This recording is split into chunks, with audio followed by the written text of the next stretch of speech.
SK music presentation.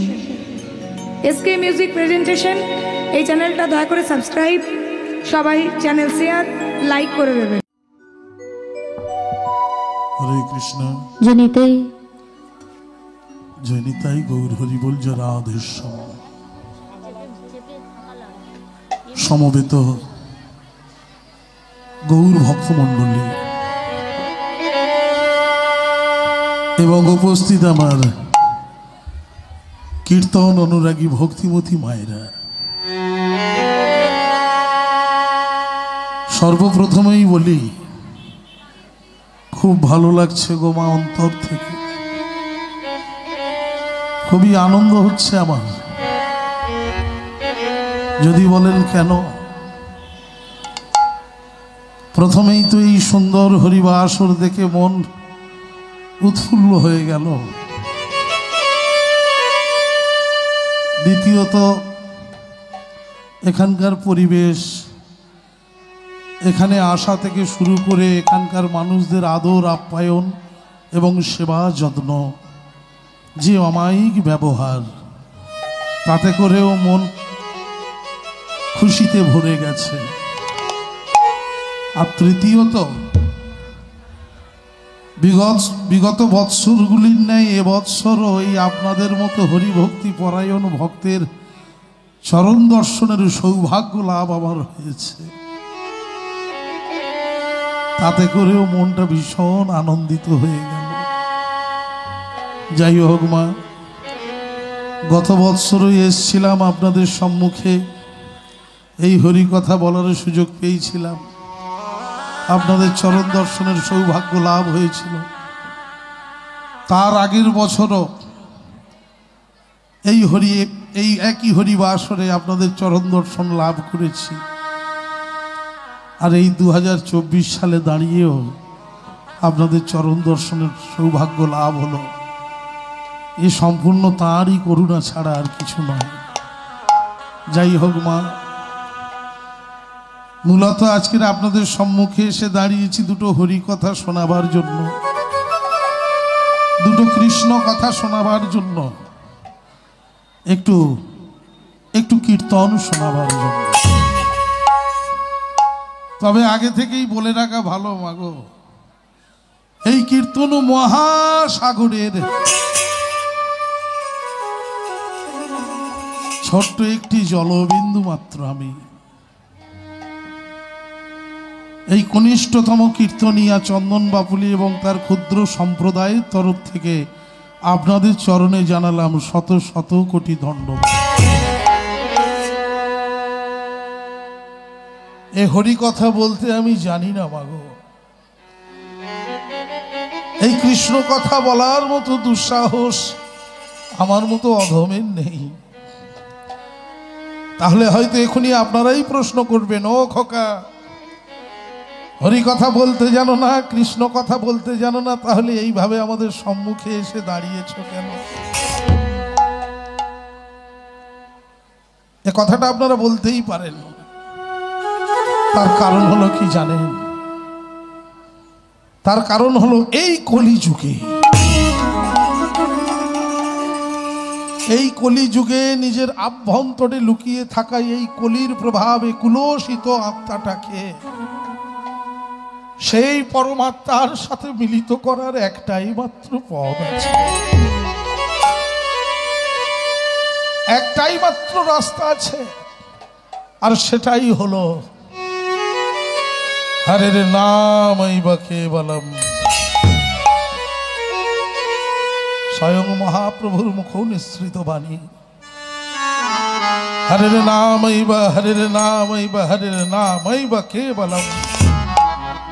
কলৌ নাস্তিব্য নাস্তিব্য নাস্তিব্য গতির অন্যথা।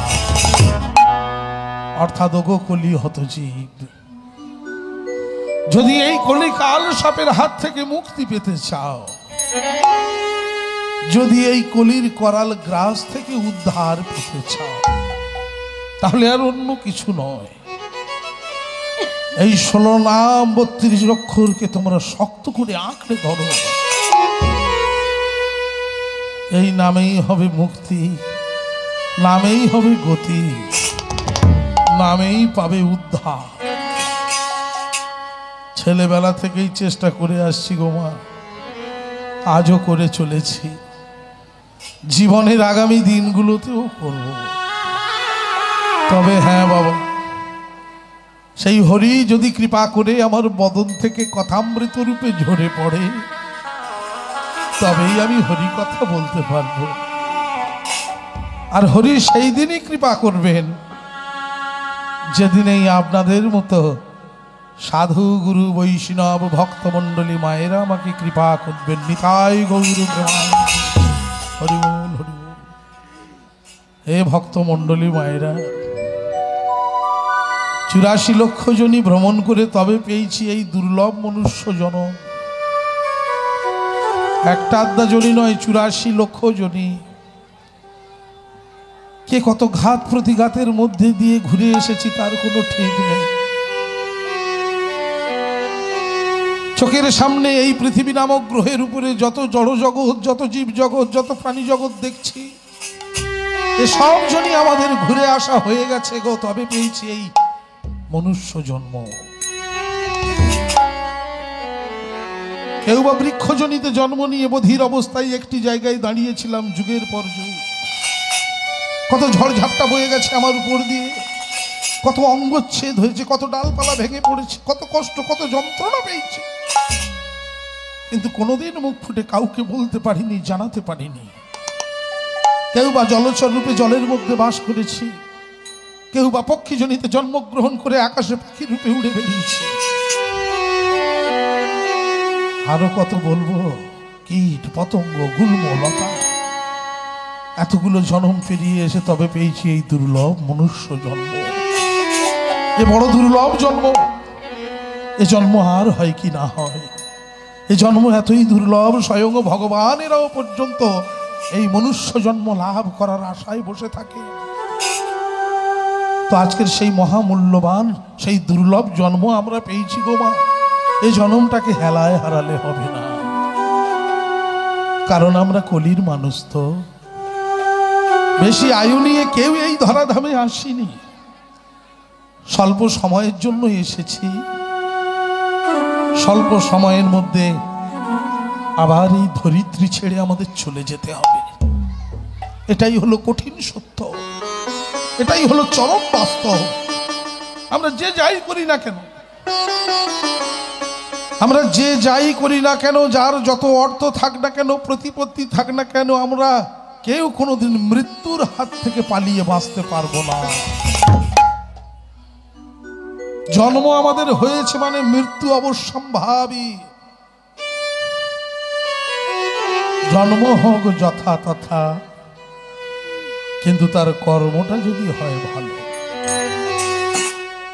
জন্ম হয়েছে যখন মরতে হবে এটা তো আমরা জানি, কিন্তু জানলেও এই অপ্রিয় সত্যটা থেকে বারে বারে আমরা দূরে সরে যেতে চাই। আমরা বারে বারে ভুলে যাই যে একদিন আমাদের জীবনেও মৃত্যু নেমে আসবে, কিন্তু তবুও এই মায়ার কবলে পড়ে কলি কাল সাপের মূর্ছনায় আমরা সর্বদাই আবদ্ধ হয়ে থাকি। কারণ ষড়রিপু আমাদের চারিদিক থেকে বেঁধে রেখেছে অক্টোপাসের মতো। হে ভক্তমণ্ডলী মায়েরা, আপনি আমি তো সাধারণ ব্যক্তি। এই মায়ার কবলে পড়ে গিয়েছিলেন স্বয়ং পরীক্ষিত রাজা। আমি আপনি তো কোন ছাড়, স্বয়ং পরীক্ষিত রাজাও পড়ে গিয়েছিলেন এই কলিকাল সাপের মায়া। পঞ্চপাণ্ডব যখন স্বর্গে আরোহণ করছে, তখন পরীক্ষিত রাজার রাজত্ব চলছে। এই ভারতবর্ষের রাজা ছিলেন পরীক্ষিত। স্বর্গে আরোহণ করাকালীন পঞ্চপাণ্ডব এবং দ্রৌপদী বলে গেলেন পরীক্ষিতকে, পরীক্ষিত, আমরা স্বর্গে আরোহণ করছি, আর আমরা স্বর্গে গমন করলেই সঙ্গে সঙ্গে কিন্তু কলির প্রবেশ ঘটবে। দাপর যুগের সমাপ্তি, কলিযুগের সূচনা। যখনই কলি প্রবেশ করবে তখন তোমার রাজ্যে একটু খেয়াল রেখো তুমি, কারণ কলি প্রবেশ করা মানেই চারিদিকে পাপ পাপ অন্যায় অত্যাচারে ভরে যাবে। তোমার রাজ্যবাসীদেরকে তুমি একটু লক্ষ্য রেখো, খেয়াল রেখো। এই বলে পঞ্চপাণ্ডব দ্রৌপদী চলে গেলেন স্বর্গে। পূর্বপুরুষের কথা অমান্য করা তো যায় না। পরীক্ষিত রাজা কি করলেন? ভীষণ চিন্তামগ্ন হয়ে পড়লেন। তিনি ছদ্মবেশ ধারণ করলেন। ছদ্মবেশ ধারণ করে প্রাচীন যে সরস্বতী নদী ছিল, ওই সরস্বতী নদীর তীর ধরে নিজের রাজ্যটাকে পরিদর্শন করতে করতে এগিয়ে চলেছেন। আমার রাজ্যের অধিবাসীরা কেমন আছে, ভালো আছে না মন্দ আছে? আমার রাজ্যের পশু পাখিরা কেমন আছে, ভালো আছে না মন্দ আছে? এই জিনিসগুলো পরিদর্শন করতে করতে প্রাচীন সরস্বতী নদীর তীর ধরে উনি এগিয়ে চলেছেন। কিছু দূর যাওয়ার পর হঠাৎ লক্ষ্য পড়ল একজন কদাকার ব্যক্তি, ভীষণ কদাকার দেখতে। তার চুলগুলো ঝাংড়া ঝাংড়া, চোখগুলো ইয়া বড় বড়, ভাটার মতো ঘুরছে, মুসলের মতো দাঁত, গায়ের রং কালো কুচকুচে, এক বিভৎস বিভীষিকার মতো তার রূপ। তেমনি একটি কদাকার ব্যক্তি হাতে বেতের লাঠি নিয়ে একটি বৃষকে অর্থাৎ একটি ষাঁড়কে বেধড়ক ভাবে প্রহার করছে, নিদারুণ ভাবে প্রহার করছে। বেত্রাঘাত এত অতিরিক্ত মাত্রায় করছে যে সেই বৃষের অর্থাৎ সেই ষাঁড়ের সারা সর্বাঙ্গ দিয়ে রক্ত ঝরে ঝরে ঝরে ঝরে পড়ছে। একটু কাছে গিয়ে পরীক্ষিত রাজা লক্ষ্য করলেন শুধু ষাঁড় নয়, একটা গাভীও মাটিতে লুটিয়ে পড়েছে। তাকে এত প্রহার করেছে যে তার দাঁড়িয়ে থাকবার ক্ষমতাটুকু সে হারিয়ে ফেলেছে, মাটিতে শুয়ে পড়ে কাতরাচ্ছে। পরীক্ষিত রাজা গিয়ে বৃষকে জিজ্ঞাসা করছে, বৃষ, তুমি এমন কি অপরাধ করেছো যে ওই কদাকার ব্যক্তিটি তোমাকে এইভাবে প্রহার করছে? এত বেধড়ক ভাবে তোমার উপর প্রহার করছে, তুমি প্রতিবাদ করছো না কেন? কি অপরাধ করেছো তুমি যার জন্য তোমার এমন মার খেতে হচ্ছে? বৃষ বলছে, হে রাজন, প্রতিবাদ করার মতো ভাষা যে আমার মুখে নেই। কি প্রতিবাদ আমি করব? আমার যে মার খাবার সময় এসে গেছে, আমার যে আঘাত সহ্য করার সময় এসে গেছে, তাই হয়তো দাঁড়িয়ে দাঁড়িয়ে আমার এইভাবে মার খেতে হচ্ছে। যখনই এই কথা বলেছে পরীক্ষিত রাজার মনের মধ্যে চাঁদ করে উঠল। অন্তর থেকে বুঝতে পারলেন এ বৃষ তো আর অন্য কেউ নয়। এত বেত্রাঘাত সহ্য করার পরও, এত বেধড়ক ভাবে প্রহার সহ্য করার পরও যে এত ধৈর্যের সঙ্গে কথা বলতে পারে, এ তো আর অন্য কেউ নয়, এ যে স্বয়ং ধর্ম।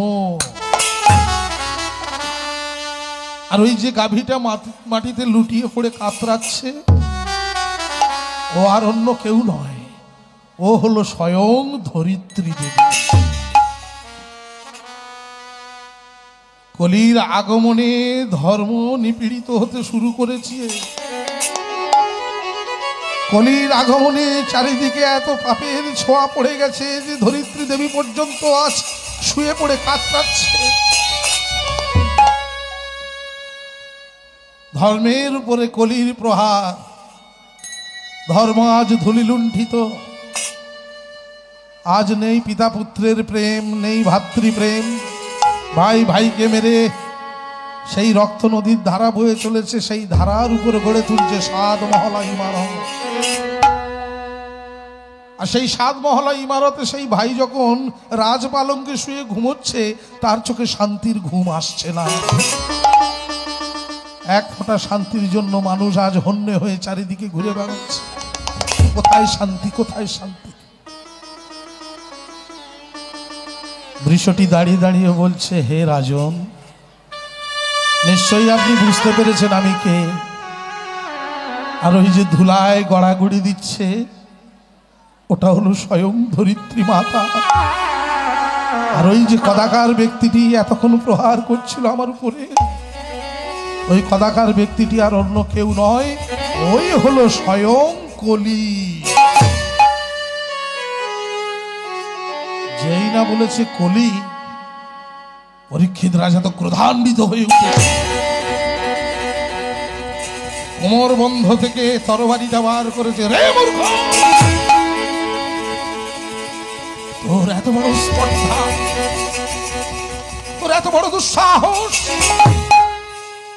আমার রাজত্বে দাঁড়িয়ে তুই বৃষের উপরে এমন অত্যাচার করিস, নাভীর উপরে এমন অত্যাচার করিস, ধর্মের উপরে অত্যাচার করিস, ধরিত্রীর উপরে পাপ ছড়িয়ে দিস।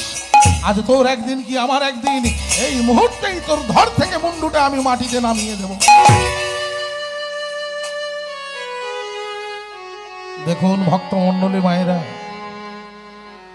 কলি মানেই যে শুধু অন্যায় অত্যাচার পাপ তা নয়, কলি মানে কপট। কলি মানে কপটের আর এক রূপ। যেই দেখলো পরীক্ষিত রাজা তো রেগে গেছে, এই মুহূর্তে আমার মাথাটা নামিয়ে দেবে ধর থেকে, কপটতার আশ্রয় নিল। ঠিক সেই সময় কলি কি করলো দেখুন, পরীক্ষিত রাজার পা দুটি জড়িয়ে ধরেছে। পরীক্ষিত রাজার পা দুটি জড়িয়ে ধরে বলছে, হে রাজন, আমি শুনেছি আপনাদের বংশের একটা রেওয়াজ আছে, রীতি রেওয়াজ, যে শত্রুপক্ষ যদি কোনো রকম ভাবে আপনাদের চরণে শরণ নিয়ে নেয়, সেই শত্রুকে আর আপনারা হত্যা করেন না। তা আমি তো আপনার চরণ শরণ নিয়ে ফেলেছি, এরপরেও কি আপনি আমার ঘাট থেকে মাথাটা নামিয়ে দেবেন? তখন পরীক্ষিত রাজা বলছেন, না, সেটা তো অসম্ভব নয়, কারণ এটা সত্যি আমাদের বংশের একটা রীতি রেওয়াজ আছে, শত্রুপক্ষ কোনো রকম ভাবে যদি আমাদের চরণ শরণ নিয়ে ফেলে, সেই শরণাগত শত্রুকে আর আমরা হত্যা করি না,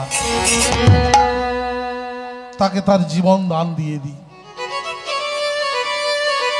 দেখুন ভক্তমণ্ডলী মায়েরা, কলি কেমন কপটতা করছে পরীক্ষিত রাজার সঙ্গে।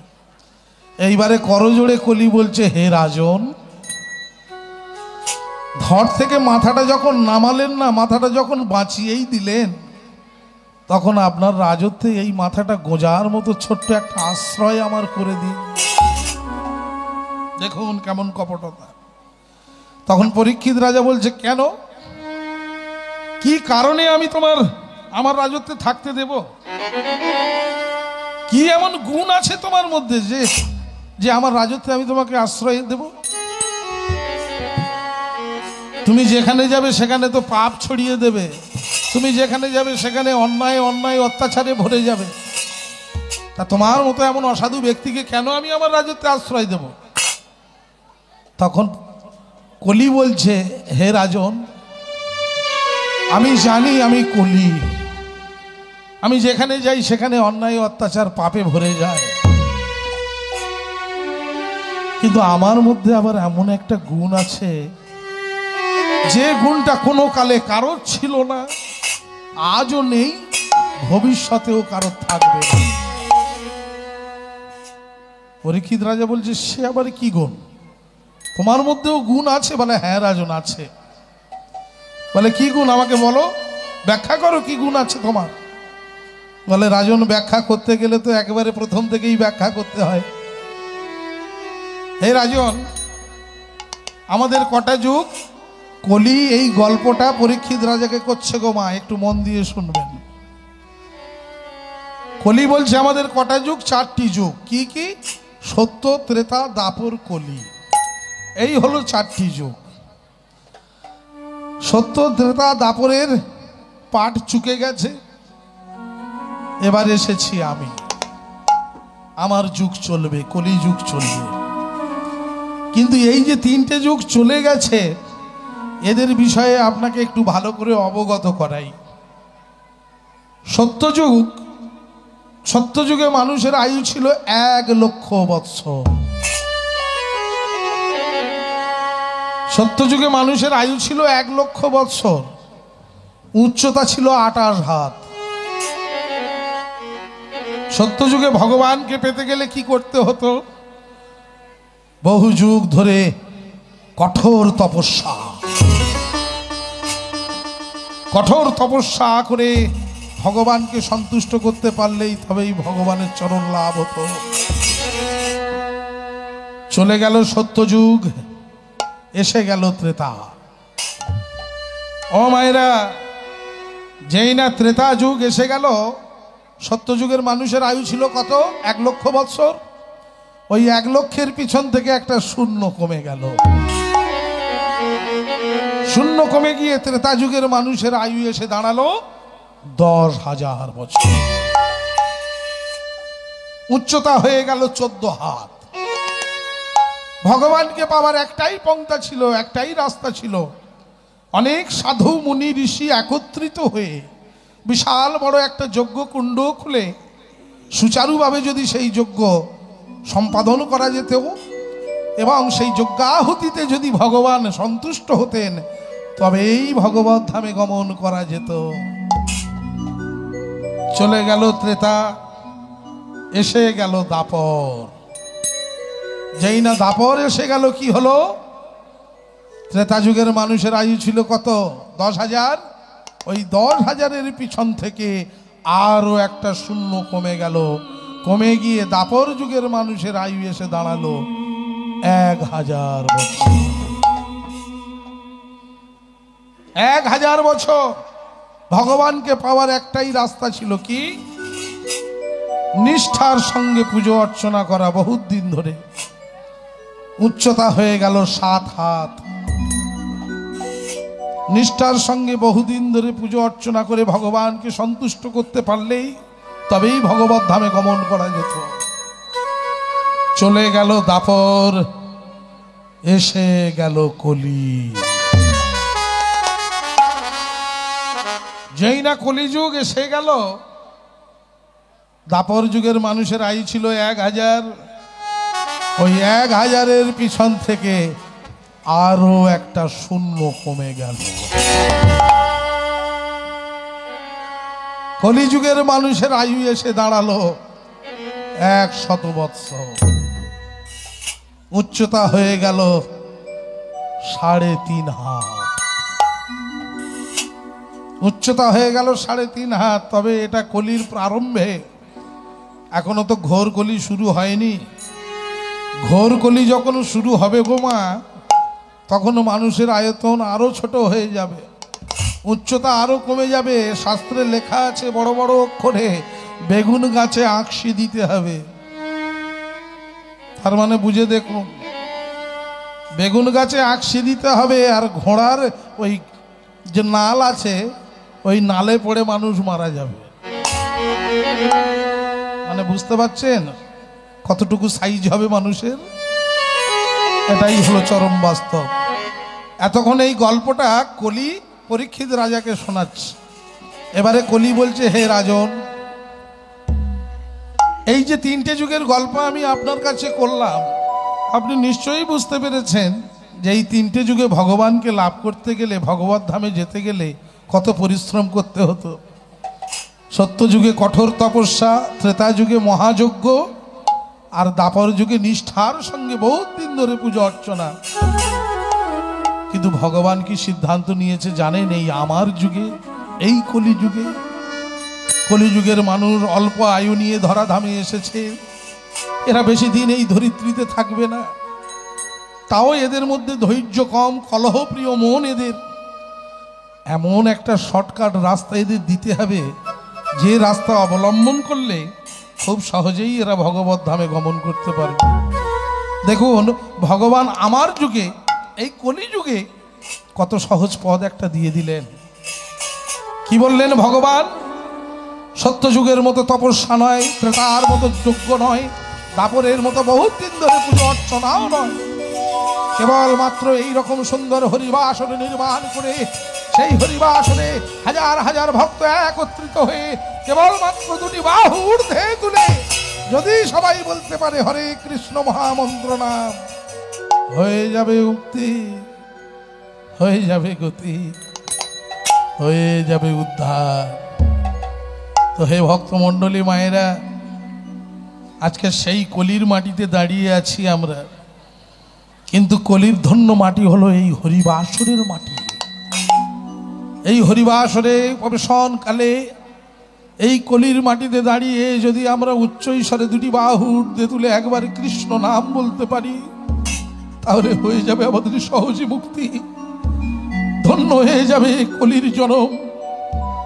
তাই আজকের এখানে যত ভক্ত উপস্থিত হয়েছেন, দূরাগত বহিরাগত নিকটস্থ, সবাইয়ের কাছে আমার স্বনির্বন্ধ নিবেদন, একবার দুটি বাহু ঊর্ধ্বে তুলুন আর আমার সঙ্গে উচ্চ ঈশ্বরে সবাই মিলে বলুন, জানি না এ সময় আর আসবে কিনা, উচ্চ ঈশ্বরে সবাই মিলে হরে কৃষ্ণ হরে কৃষ্ণ কৃষ্ণ কৃষ্ণ হরে হরে হরে রাম হরে রাম রাম রাম হরে হরে হরে কৃষ্ণ হরে কৃষ্ণ কৃষ্ণ কৃষ্ণ হরে হরে হরে রাম হরে রাম রাম রাম হরে হরে। মায়েরা জোর করে একবার উলুধ্বনি করো, শঙ্খধ্বনি করো, হরি বল হরি বল হরি বল। বাহ বাহ বাহ, অতি সুন্দর। চলুন সবাই মিলে করতালি দিতে দিতে আজকের এই সুন্দর মাধুর্যমণ্ডিত হরিবাসরে বসে বসে আমার সঙ্গে এই গানটি গাইবেন। করতালি অবশ্যই দেবেন, এটা গৌরহরির মুখ নিঃসৃত বাণী গো। সাথে পাছে মিলি নিজ দ্বারেতে বসিয়া কীর্তন করহ সবে হাতে তালি দিয়া। হাতে তালিটা অবশ্যই দেবেন। হরি বলো রে আমার মনের সোনা, মানব দেহের সবাই মিলে হরি বলো রে আমার মনের সোনা, মানব দেহের গৌরব করুণা। হরি বলো রে আমার মনের সোনা,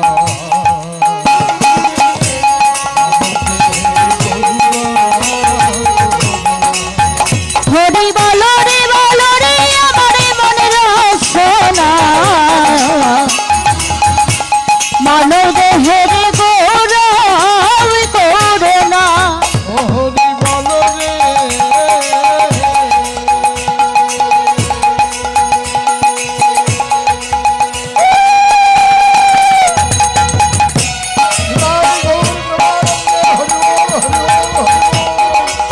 এইভাবে করতালি, এইভাবে ও হরি বলো রে।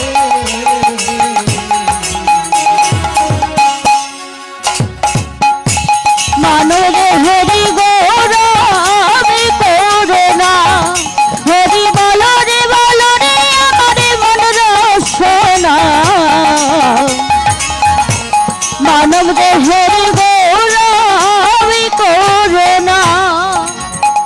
মানব দেহ রসের ভাণ্ড,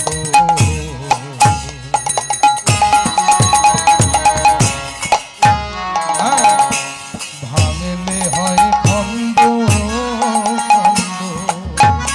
আর মানব দেহ রসের ভাণ্ড,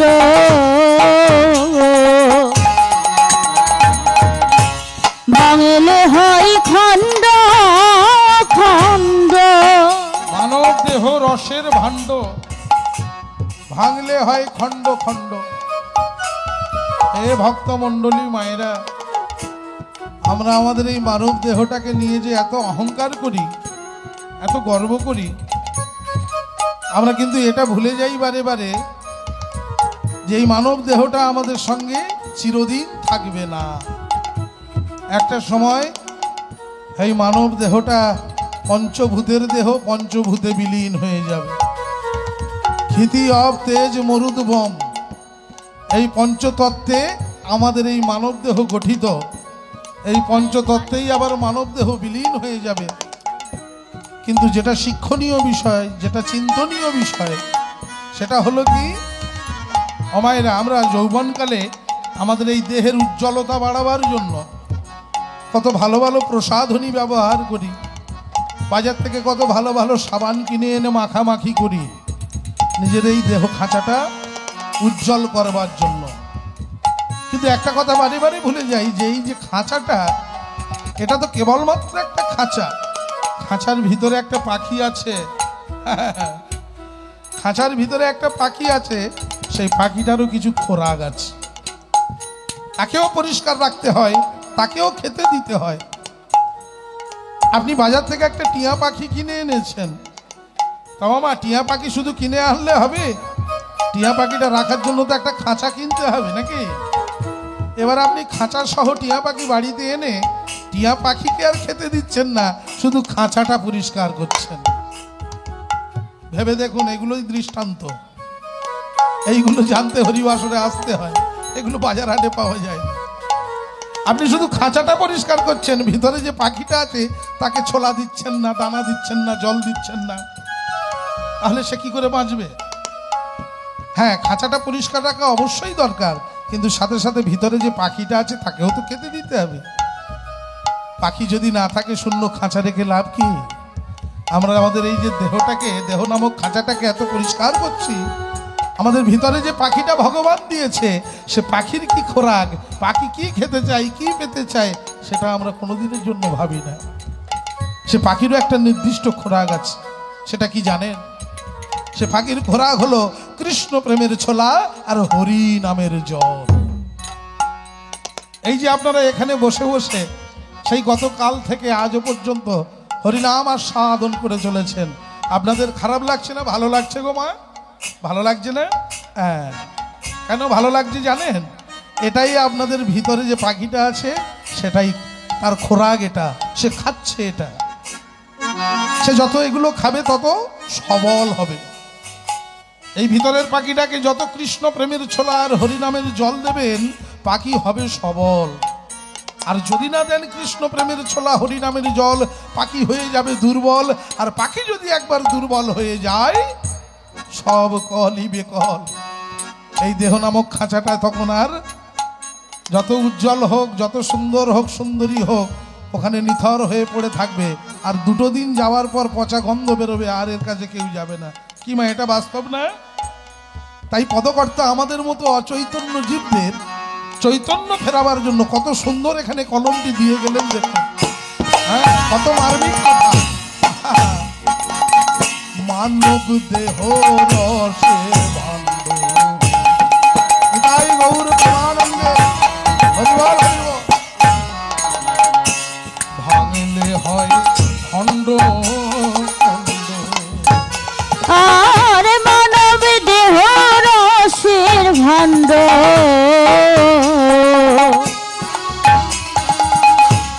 ভাঙলে হয় খণ্ড খণ্ড। তাই সময় থাকিতে দুবাহু তুলিয়া, সময় থাকিতে দুবাহু তুলিয়া, দুবাহু তুলিয়া, সময় থাকিতে দুবাহু তুলিয়া,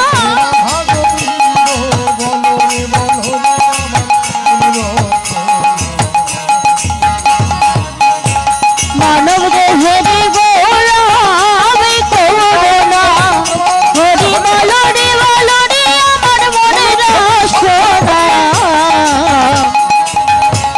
মানব দেহের গৌরবে করুণা,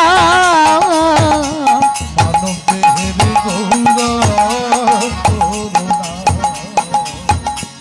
মানব দেহের গৌরবে করুণা।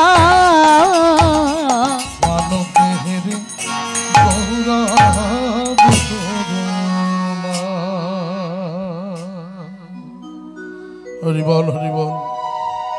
খুব ভালো লাগলো গো মা, এই যে হরিবাসরে বসে বসে এতক্ষণ করতালি দিলেন, রাধা মাধবের নামে জয়ধ্বনি করলেন, নিতাই গৌরকে জয়ধ্বনি করলেন। অবশ্যই তিনি আপনাদের উপর কৃপা বর্ষণ করবেন।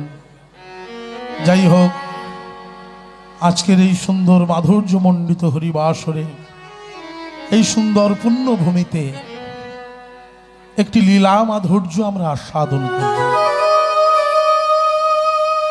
আজকের এই সুন্দর রজনীতে যে লীলাটি আমরা আস্বাদন করব, লীলাটি একটি বিরহ নিয়ে লীলা। লীলাটির নাম হলো অপরাধ ভঞ্জন। হে ভক্তমণ্ডলী মায়েরা, জীবনের পথে চলতে চলতে আমরা নিজেদের অজান্তে অনেক অপরাধ করে ফেলি, আর সেই সমস্ত অপরাধগুলির মধ্যে দুটি অপরাধ হলো সর্বশ্রেষ্ঠ অপরাধ। কি কি অপরাধ? প্রথমটি হলো নাম অপরাধ, আর দ্বিতীয়টি হলো বৈষ্ণব অপরাধ। যদি বলেন নাম অপরাধটি কি, মনে করুন এই সুন্দর হরিসভায়, এই মাধুর্যমণ্ডিত হরিবাসরে কোনো ভক্ত বসে বসে একান্ত চিত্তে হরিকথা আস্বাদন করছে, তার পাশে বসে তার হরিকথা শ্রবণে যদি কোনোভাবে ব্যাঘাত ঘটানো যায়, সেখানেই হয়ে যায় নাম অপরাধ। আর বৈষ্ণব অপরাধটি কি? হে ভক্তমণ্ডলী মায়েরা, কোনো ব্রাহ্মণকে দেখলে, কোনো বৈষ্ণবকে দেখলে আমাদের দণ্ডবোধ করা উচিত, প্রণাম করা উচিত। কিন্তু কি বলবো, দুঃখের বিষয়, বর্তমান সমাজ এমন অবক্ষয়ের দিকে এগিয়ে গেছে, প্রণাম করা, দণ্ডবোধ করা তো দূরের কথা, কোনো বৈষ্ণবকে দেখলে, কোনো ব্রাহ্মণকে দেখলে এখনকার যুব সমাজ টিটকিরি মেরে ওঠে, ওই দেখো দেখো, কপালে তিলক লেপে, মাথায় চৈতন্য রেখে, হ্যাঁ, বৈষ্ণব চলেছে, বৈষ্ণব। বৈষ্ণবটাও উচ্চারণ করছে না, বলছে বৈষ্ণব। এখানেই হয়ে যায় মাগো বৈষ্ণব অপরাধ। আর এই দুই অপরাধের যে কত চরম শাস্তির সম্মুখীন হতে হয়, আজকের সেই নিয়ে লীলা অপরাধ ভঞ্জন। অপরাধ করেছিল চপল গোপাল, আর সেই অপরাধের কারণে তার জীবনে নেমে এসেছিল এক চরম দুর্বিষহ দিন, চরম এক নিপীড়িত জীবনের সম্মুখীন হয়েছিল চপল গোপাল। এক যন্ত্রণাময় জীবন উপভোগ করতে হয়েছে তার। আজকের সেই বিষয় নিয়ে আমরা আলোচনা করব, আমরা জানব, আমরা শুনব। তো চলুন, শুরু হোক লীলা, শুরু হোক প্রকাশ। আজ নবদ্বীপ চন্দ্র স্বয়ং গৌর হরি আমার সমস্ত ভক্তগণকে সঙ্গে নিয়ে শ্রীবাস অঙ্গনে শুরু করে দিলেন হরিনাম সংকীর্তন। তিনি শ্রীবাসকে ডেকে বললেন, ওগো শ্রীবাস, 1 বৎসর যাবৎ তোমার আঙিনায় করবো আমি হরিনাম সংকীর্তন। তবে কেমন করে জানো? কপাল বন্ধ করি করো হে কীর্তন, করো হে কীর্তন, পরম আবেশে, পরম আবেশে, নদিয়ার পাষণ্ড যারা, তারা না পারে প্রবেশে, তারা না পারে প্রবেশে,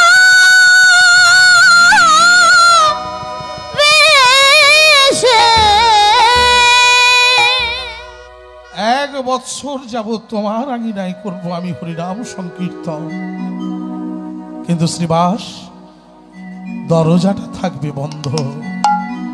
আর এই নাম চলাকালীন তোমরা কেউ কোনো অপরাধ করো না। নিয়ে এসো খোল, নিয়ে এসো করতাল, আর আমার সঙ্গে সবাই মিলে বলো ভজ রাধা কৃষ্ণ গোপাল কৃষ্ণ কৃষ্ণ কৃষ্ণ বল মুখে বদন ভরে